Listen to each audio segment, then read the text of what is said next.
Makalipas ang isang oras, hindi pa rin tumitigil ang ating bida sa pag-atake niya sa Spirit Pearl. Kaya sinabihan na ni Chinshu ang isang demigod na nakipagpustahan sa kanya na sumuko ng araw ito dahil nanalo ng araw siya sa kanilang pustahan. Sabi ng mga ibang demigod sa ating bida kahit na nasa antas na siya ng martial realm, imposibleng araw na makakaya niyang tumagal ng ganito, dahil ang isang martial realm ay mababa lamang ang espasyo nito sa kanyang dantian. Sabi din ng isang hangal na gumagamit nga raw ang ating bida na isang pandaraya. Hindi na ito pinansin ni Chinshu, kaya nagsumbong na lamang ito kay Master Wu. Ngunit bago pa sanang magsasalita si Master Wu, nang biglang nagsalita na ang nakipagpustahan na hangal sa ating bida na humihingi nga raw ito ng tawad dahil sisuko na nga raw siya. Sabi din ng hangal sa ating bida habang papaalis na ito, kahit anong paraan nga raw ang ginamit ni Chinshu para mapanatili niya ang sitwasyon niya hanggang ngayon, hindi nga raw siya maaaring kumatawan sa Yuhua sect para pumunta sa Yaochi, dahil magiging kahihiyan nga raw sila ng kanilang mga amang demigod sa gagawin nitong pagsali. Napaisip naman si Chinshu sa kanyang sarili, at tinanong niya sa mga patay gutom na hangal na mga demigod, kung gaano nga raw siya makakatagal ngayon sa kompetisyon. Sa sinabi ng ating bida sa mga hangal hindi naman sila nagsalita dito, dahil ayaw nga raw nilang matulad sa iba. Habang hindi sila nagsasalita, sinabihan sila ni Chinshu na kung bakit nga raw silang biglang tumahimik ngayon, at sabi din niya na wala nga raw silang karapatan na husgahan siya. Wika naman ni Master Wu sa kanyang isip, ang ika-18 demigod ay lubos na naiiba sa mga bulong-bulungan. Ito ba ay isang sinadyang pang-aasar sa ibang mga anak ng demigod, at napatanong din ito sa kanyang sarili na kung ano nga raw talaga ang balak ng batang ito. At sa pagsasalita ng ating bida sa kanila, pagalit na nagsaad ang isang hangal na wala nga raw siyang karapatang pagtawanan sila dahil sila ay isang anak ng demigod, at nakipagpustahan na din ito na kung kaya niya bang tumagal ng kalahating oras. Kung makakaya niya pang magtagal ng isa pang kalahating oras, kusang loob nga raw siyang magpapatalo. Tinaas naman ni Chinshu ang kanyang kamay na hindi nga raw sasapat ang isang hangal sa kanya, kaya niyaya niya ang iba na makisali na nga raw sila sa kanilang pustahan, at sabi din niya na gusto niya nga raw makipaglaro sa kanila. Naiabangan naman dito ang mga ibang demigod, kaya nakisali na sila sa mungkahing pustahan ng ating bida, at sabi nila hindi naman sa minamaliit niya ang ating bida, pero talagang wala nga raw itong lakas para magtagal pa ng kalahating oras. Matapos ang kanilang pustahan, sinabi ni Chinshu habang nagpapalabas ito ng aura sa kanyang katawan na sapat na nga raw ang 3 demigod para simulan ang kanilang laban. Makalipas ang kalahating oras, hindi pa din sumuko ang ating bida sa pag-atake sa Spirit Pearl, at kaya sa tagal ng kanyang ginagawa inaantok na lamang ito. Kasabay nun, sinabihan niya na ang 3 demigod na sumuko na nga raw sila tulad ng kanilang pinag-usapan. Wala na lamang nagawa dito ang 3 hangal kundi ang tanggapin ang kanilang pagkatalo, at sabi din ng isang hangal na demigod na masyado niya nga raw minaliit ang ating bida. At kasabay nun, dali-dali naman silang umalis, natuwa naman si Chinshu dahil 5 na nga raw ang naalis na mga hangal. Kaya sinabihan niya ang natitirang 12 demigod na kung gusto ba nga raw nilang makipagpustahan sa kanya. Wika din ni Chinshu na kung bakit nga raw silang tumahimik sa mga mahalagang sandali, at ito nga raw ay hindi magandang pag-uugali ng isang demigod. At nagmungkahi naman si Chinshu sa kanila na pupusta niya nga raw ang kanyang lungsod sa makikipagpustahan sa kanya. Sa binitawang salita ng ating bida nagulat naman dito ang mga demigod. Kaya sa ganun, walang kahirap-hirap naman na kumagat ang maraming demigod sa patibong ng ating bida, at sabi ng isang demigod kay Chinshu na habang lumilipas nga raw ang panahon, ang kapangyarihang nasisipsip ng Spirit Pearl ay lalago ng mabilis, at mahihirapan nga raw ang ating bida na tiisin na ito kahit isang oras, at wika din niya na pupusta nga raw siya na hindi niya nga raw ito matitiis ng isang oras. Sabi din ng isang hangal na dahil nga raw ipupusta ng ating bida ang kanyang lungsod, pupusta din siya ng isang oras na hindi makakatagal ang ating bida sa pag-atake sa Spirit Pearl. At mungkahi din ng isang hangal na pupusta nga raw din siya ng isang oras, at pati pa ang mga ibang hangal ay nakisali na din sa pustahan dahil sa pagtaya ng ating bida sa kanyang lungsod kaya maraming nang nakisali sa pagpusta. Sabi ni Master Wu sa mga demigod na siya nga raw ang magiging saksi sa kanilang pustahan kaya magsimula na nga raw sila. At sabi din ni Master Wu sa kanyang isip manonood nga raw siya ng isang magandang palabas ngayon, ang mga 18th generation Sons of Demigod na ito ay malapit ng talunin ang karamihan sa mga Sons of Demigod kaya ito nga raw ay magiging exciting. Makalipas ang kalahating oras, nangangamba na dito ang isang demigod dahil bakit nga raw hindi pa nauubos ang spiritual na chi ng ating bida, ngunit pinagaan niya naman ang kanyang sariling loob sa susunod nga raw ng kalahating oras sigurado nga raw na bibitaw na ang ating bida. Makalipas ang isang oras, sinabihan na ni Chinshu ang 7 demigod na oras na nga raw para sumuko sila, dahil oras na nga raw nila. At sarkastiko din niyang sinabi nga raw sa kanya ng kanyang ninuno na si Master Yang Ming na hindi niya nga raw dapat itago ang kanyang tunay na lakas, kundi dapat maging mayabang at maging hari nga raw siya sa lahat. Sumuko na dito ang mga ibang demigod, at wika din nila sa ating bida na nagtagal nga raw ng 1 oras si Chinshu sa pag-atake sa Spirit Pearl at mukhang hindi nga raw totoo ang mga bulong-bulungan sa 18 demigod na hindi ito walang silbi, dahil may talento nga raw ito. Sabi ni Master Wu sa mga demigod na ang 7 banal na anak na natalo sa pastahan ay dapat umalis agad, at sabi din niya na maghihintay nga raw siya sa susunod na palabas ng ating bida. Hindi naman tumutol dito ang mga natalong demigod kaya dali-dali na silang umalis na walang pagdadalawang isip, dahil karapat-dapat nga raw lang iyon dahil sa kanilang pagmamaliit sa ating bida. Wika ni Chinshu habang nakatingin ito sa mga papaalis na demigod, ang natanggal na nga raw na demigod ay 12 kaya 6 na nga raw silang natitira sa kompetisyon na ito. Kasabay nun, nagsalita si Chinshu sa mga natitirang demigod na kung sino pa nga raw ang makikipagpustahan sa kanya. Sabi naman ng isang demigod na kung itinatago nga raw ng ating bida ang kanyang tunay na lakas, maglaban nga raw sila bukas at magtapat nga raw sila sa life and death battle, nang walang mga larong tulad na ito. Tinawanan naman siya ni Chinshu na kung hindi niya dadagdagan ng kaunting kulay, wala itong saysay, kung maaari niyang sabihin, masyado nga raw siyang maingat, at dagdag din niya na wala nga raw siyang oras sa para sa kanya, dahil busy nga raw ito sa mga bagay-bagay. Kasabay nun, masaya naman niyang kinawayan ang 14 na demigod, at sabi niya sa 14 na demigod, narinig niya nga raw na ang kanyang munting demonyo na si Bai Zuo Zuo ay nangutang ng maraming pera sa kanya sa pamamagitan ng kanyang pangalan, at nagmungkahi din si Chinshu sa 14 na demigod na kung gusto niya nga raw pagpustahan nga raw nila ang inutang ni Bai Zuo Zuo sa kanya. Ngunit sa kanyang pagsasalita sa kanya, hindi naman dito tumugon ang 14 na demigod sa ating bida. Kaya nagsaad naman rito ang isang demigod sa ating bida na ngayon ay isang kritikal na sandali, at ang atraksyon ng Spirit Pearl ay tumataas na. At ang 14 na demigod ay hindi tutugon sa kanya, kahit naruroon siya o hindi, dahil ayaw nga raw nilang maipakita ang kanilang tunay na kapangyarihan. At wika din niya sa ating bida na wag na nga raw magsalita ng nonsense si Chinshu, at gusto niya nga raw makita sa sarili niyang mga mata kung gaano nga raw katagal na tatagal ang ating bida sa kompetisyon na ito. Sabi naman ni Master Wu sa kanila na dahil wala na nga raw gustong makipagpustahan sa ating bida, magbibigay nga raw siya na maliit na gantimpala sa kanila. Kaya sa hindi inaasaang pangyayari, bigla na lamang nagliwanag ang mga mata ni Master Wu, habang sinasabi niya sa mga demigod na ang regalo niya nga raw ay ang pagpapataas ng pag-absorb ng Spirit Pearl sa kanilang mga atake, kaya kailangan na nga raw nilang umatake ng buong lakas. Nangamba naman rito ang ibang demigod, dahil ang pataasin ang lakas ng pagsipsip ng 10 beses, at agad din itong maaalis ang lahat ng espiritual na enerhiya mula sa loob. Sa ginawa ni Master Wu sa Spirit Pearl nagkaroon naman ito ng malakas na reaksyon kaya naging mas mahirap ang kanilang hinaharap nilang sitwasyon, at dahil dun, may isang demigod na sumuko dito, dahil hindi niya kinaya ang pag-absorb ng Spirit Pearl ng kanyang spiritual na enerhiya, kaya bumaksak naman ito dahil sa kawalan ng enerhiya. At ang ibang demigod ay napapahawak na lamang sila sa kanilang isang kamay para masuportahan nila ang kanilang kamay para hindi nila mabitawan ang kanilang mga atake, at ang ibang demigod naman ay ginagamit nila ang kanilang 2 kamay. Ngunit ang ating bida ay chill lamang sa kanyang sitwasyon, kaya sinabihan niya ang 4 na natitirang demigod na sabihin nga raw nila kay Master Wu na dagdagan pa nga raw niya ng 10 beses ang pag-absorb ng Spirit Pearl, at sarkastiko itong nagsaad sa 4 na natitirang demigod na kung ano nga raw ang sagot nila sa kanyang mungkahi. Hindi naman ito sinagot ng 4 na demigod dahil busy nga raw sila sa kinakaharap nilang sitwasyon. Kaya inasar naman sila ni Chinshu na kung ayaw nga raw nilang magsalita, Ang ibig lang nitong sabihin ay sumasang-ayon sila sa kanyang minumungkahi.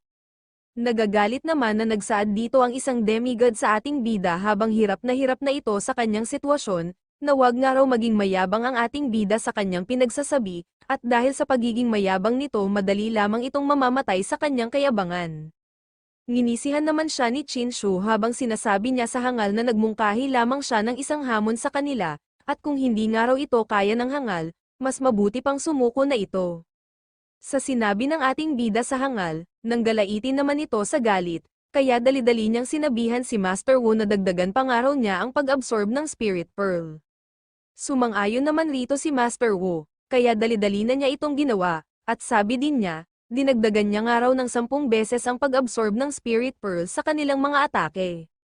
Sa ginawa ni Master Wu sa pagpapalakas sa Spirit Pearl at sa labis na kayabangan ng isang demigod, napasigaw na lamang dito ang dalawang demigod kaya nabitawan na nila ang kanilang mga atake. Kasunod nun, nagsaad si Master Wu sa mga natitirang 3 demigod na bagaman napagpasyahan na ang kota para sa Yaochi, hindi pa rin siya nakakita ng sapat na masarap na laban kaya pagpatuloy pa nga raw nila ang kanilang laban. At seryoso ding sinabi ni Master Wu na kung sino nga raw ang pananalo sa kanilang 3, siya nga raw ang makakatanggap ng gantimpala na isang Spirit Pearl. Sabi naman ng dalawang demigod. Ayon sa alamat, ang Spirit Pearl ay pag-aari ng emperador at may napaka-espesyal na pinagmulan. At ang Essence Pearl ay may walang katapusang kapangyarihan at maraming epekto ito sa pag-angat ng kanilang cultivation. Sabi ni Chinshu sa dalawang demigod na sila na lamang dalawa na natira, at hindi niya nga raw alam kung malakas sila, pero talagang napakaswerte nila na hindi sila natanggal sa kanya sa betting round. Kaya nagtanong si Chinshu sa dalawang demigod na kung sino nga raw ang dalawang demigod na ito, at dagdag ni Chinshu na magpakilala nga raw sila sa kanya. Sabi ng dalawang demigod na hindi nga raw niya ito masasabi, at huwag nga raw managinip ng gising ang ating bida sa kanyang pinagsasabi. Pinagpawisan naman na nagsaad si Chinshu na kung wala ba nga raw silang alam, dahil malalaman niya din ang pagkakakilanlan nila kapag nagsimula na ang Yaochi event. Sa sinabi ng ating bida sa dalawang hangal na demigod bigla na lamang silang napahinto dahil tama naman nga raw ang sinabi ng ating bida sa kanila. Sabi ni Master Wu sa kanila na mas mahalaga ang oras, dahil ang Spirit Pearl na iyon ay isang imperial na bagay, maaaring naglalaman ito ng aura ng emperador. Sa mga narinig ng mga hangal kay Master Wu natuwa naman sila dahil ang Spirit Pearl nga raw ay isang pambihirang kayamanan na nagmula sa dating emperador, at kailangan nga raw nila itong makuha, at kung sino nga raw ang pinakamalakas sa kanilang 3 siya nga raw ang makakakuha sa Spirit Pearl. Sabi naman ng isang demigod sa ating bida na dapat nga raw magpakita ng inisyatiba na umatras, sa madaling salita, kahit na ikaw ay humahawak pa rin, kung ikukumpara sa lahat ng mga anak ng demigod, mukhang wala pa ring silbi ang ating bida. Tinawanan naman siya ni Chinshu, kaya sinabihan niya ito na tignan nga raw nila na kung ano nga raw ang mangyayari, kasabay nun, nag-infuse na ang ating bida ng kanyang chi sa kanyang kamay habang naghahanda na itong umatake para ipakita sa hangal na kung sino nga raw ang mananalo. Kaya sa hindi inaasaang pagkakataon, umatake na ang ating bida sa kanyang isang kamay, habang sinasabi niya ang Supreme Dantian. Sa ginawa ng ating bida nagkaroon naman ng reaksyon ng Spirit Pearl, kaya laking pangamba na lamang ang nararamdaman ng dalawang hangal dito. Kaya napagdesisyonan na ng dalawang hangal na gamitin na nga raw nila ang kanilang buong lakas. Ngunit hindi naman ito hahayaan ni Chinshu kaya binuhos na niya ang lahat habang umaapaw ang spiritual niyang enerhiya sa kanyang buong katawan, at wika din niya sa mga hangal na papakita niya nga raw sa kanila ang kanyang totoong lakas. Kaya sa hindi inaasaang pangyayari, buong-buo naman kinain ng spiritual na enerhiya ng ating bida ang Spirit Pearl, kaya ito na nga raw ang katunayan na siya na talaga ang nanalo sa kanilang laban. Kaya hindi naman makapaniwala ang dalawang hangal na demigod dito, dahil napaka-imposible nga raw ng kanyang ginawa, at nagtataka din sila na kung ano nga raw ang ginawa ni Chinshu sa Spirit Pearl. Pagkatapos manalo ng ating bida, nagkaroon naman ng reaksyon ang Spirit Pearl, kaya bigla na lamang itong nagliwanag, at kasunod nun, pagkatapos matalo ng dalawang hangal na demigod, bigla na lamang silang bumaksak. Kaya sa ganun, bigla na lang silang napasukan ng dugo, habang sinasabi nila na papaano nga raw nagawa ng ating bida na manalo sa kanilang dalawa. At sa totoo nga raw masyado nga raw siyang nahihiwagaan na kung papaanong nagawa ng ating bida na manalo. Sabi din ng isang demigod na hihiwagaan nga raw din siya sa ating bida, at nakikita niya nga raw ang ating bida bilang wala ng iba kundi isang martial artist, kahit na 1,000 aklat ng Qin ay hindi makararating sa antas na ito. Kaya nagtanong ito sa ating bida na kung ano nga raw ang gamit nitong method.